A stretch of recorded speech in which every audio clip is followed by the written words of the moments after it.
動物の死体でしょうか。ほら、クソーズにも書かれているように。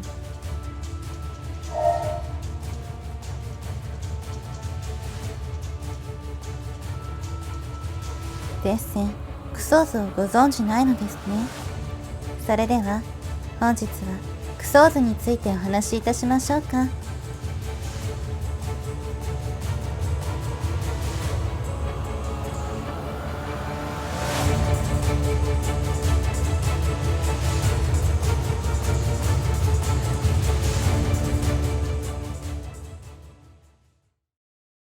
クソーズとは、屋外に打ち捨てられた死体が朽ちてゆく経過を9段階に分けて書いた仏教絵画で、死後間もないものから、次第に腐って骨になるまでの様子が書かれております。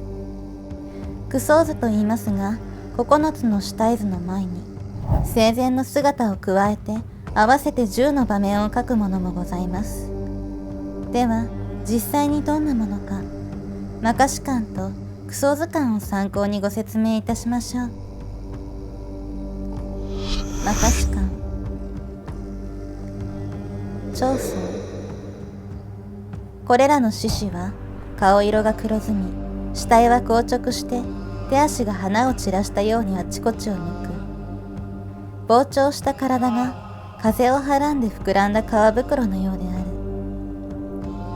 る。9つの穴からは汚物が流れあふれ、甚だ汚れ醜悪である。行者は自ら思う。我が身もこれと同じであるし、未だ愛着を断ち切ることのできない愛人もまたこれと同じである。この相を見れば心が少々定まり、徐々に落ち着くのである。エソー。瞬く間にこの膨張した屍は風に吹かれ日にさらされて、皮や肉が破れ壊れ、体が炸裂して形や色が変わってしまい、識別不可能となる。これをエソーと名付ける。ケチズソー。また炸裂したところから血があふれ出る。あちこちに飛び散りたまり、ところどころをまだらに染める。あふれて地面に染み込み、悪臭が漂う。これをケチズソーとする。ノーランソー。またノーランし流れついえる死体を見る。肉が溶けて流れ、火をつけたろうそくのようである。これをノーランソーと名付ける。ショウオソー。また残りの皮や余った肉が風や火に乾きあぶられ、臭く腐敗し黒ずむのを見る。中は青く中は黒ずんで、痩せて皮がたるんでいる。これを小五層とする。短層。またこの屍が狐、狼、フクロウ、ワシに断食されるのを見る。肉片を奪い争い、引き裂いてちりぢりになる。これを短層とする。三層。また頭と手が異なるところにあるのを見る。五臓が散らばってもはや修練しない。これを三層とする。骨層。また2種の骨があるのを見る。一つは濃厚を帯び、一つは純白で正常である。ある時は一具の骨で、またある時は散乱している。小層。摩訶止観には名称だけで具体的な記述はありません。不相図鑑。長層。皮膚の黒片を表すために茶色の絵の具に薄墨を重ねて陰影を描く。皮膚のところどころに赤い絵の具でうっすらと血をにじませる。紙は墨のかすれを生かしながら一本一本書き込む。閉じた目は生前の面影をかすかにとどめる死に顔を表す。エソー。皮膚はますます黒ずみ、あちこちが裂けて血がにじみ出す。目を見開き、口はだらりと開き、生前の面影をたどることはできない。乾燥した頭髪がくるくると縮み始める。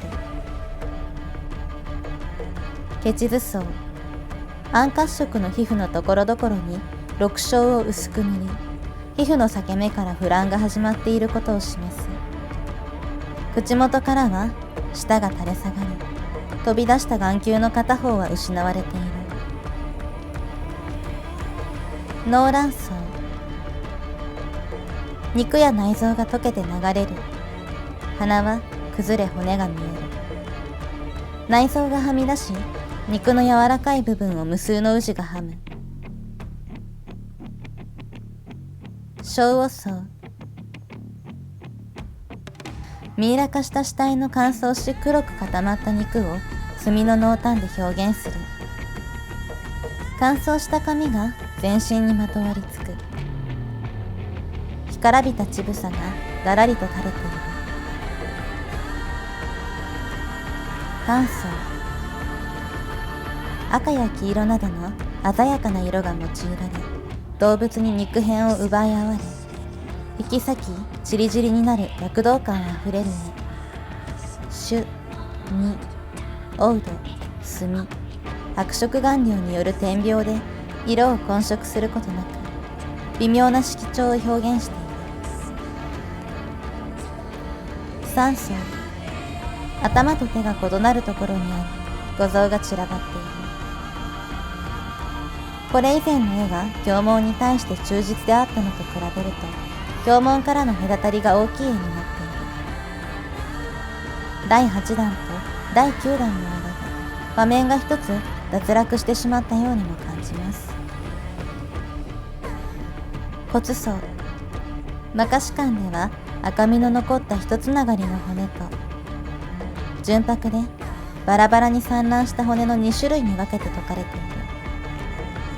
九相図鑑では第9弾に赤みを帯びた一つながりの骨を描き、第8弾からまたがって猛禽が運んできた内臓や骸骨の右肩に残る皮膚の一部を書き込むことで3層の要素も兼ねている。どうでしょう。これらを絵に描いていたんです。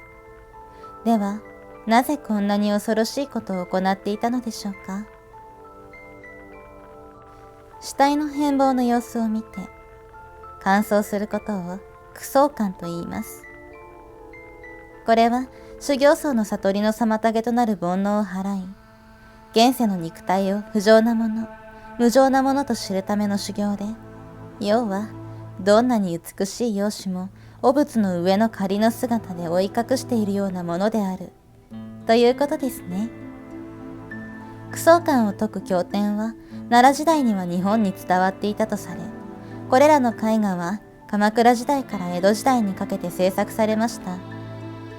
仏像は基本的に男性であるため、苦相図に描かれる死体は彼らの煩悩の対象となる女性、特に美女でした。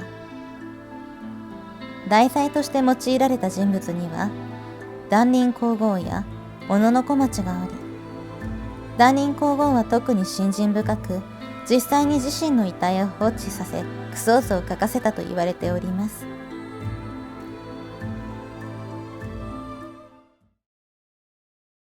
さてさて皆様いかがだったでしょうか。これまでも残酷なお話をいくつかしてきましたが、ただ意味もなく残酷なものは一つもございません。一つ一つがしっかり意味を持っています。